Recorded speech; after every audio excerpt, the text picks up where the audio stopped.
Shalom, friends. Shalom. Rabbi Elliot Saylor Schoenberg here, Rabbi in Neve Shalom in Metuchen, New Jersey. Good to be with you. This week we are reading Parshat Noah. And some of you may know that I'm a little bit of a birder.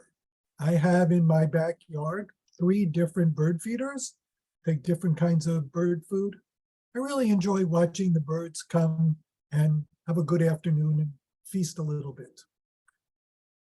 In this week's Parshat Noah, there are 2 bird stories. You're familiar with them. The flood is almost over, and Noah wants to know how it all turned out, if there's any dry land.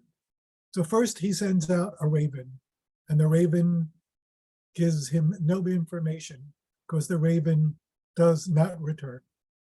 On the other hand, there's the dove, and the dove brings back the olive branch, and that's the good news. But I'd like to talk a little bit about the raven. In the Jewish tradition, the raven gets a bad review.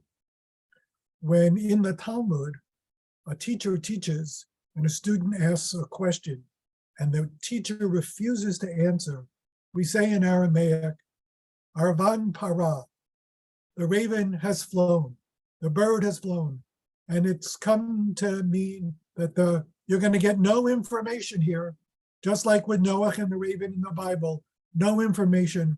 The rabbi is not going to answer the question. And as I thought about that expression this week, I thought about Kanye West and the shoe manufacturer, fashion conglomerate, Adidas, because all week long, the world is clamoring against Kanye West, calling him an anti-Semite, telling companies one after the other that they should disassociate from Kanye West. And you have silence coming from Adidas.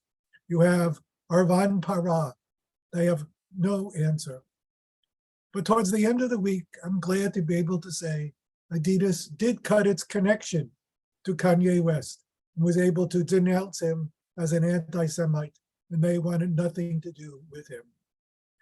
It certainly was a tense week as we heard more and more about Kanye West and his terrible statements against the Jews.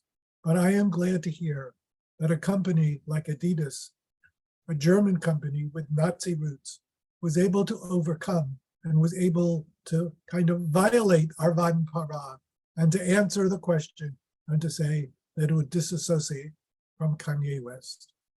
That expression again, Arvan Para, the raven has flown. And I'm glad to say that with this week, we were able to get some answers.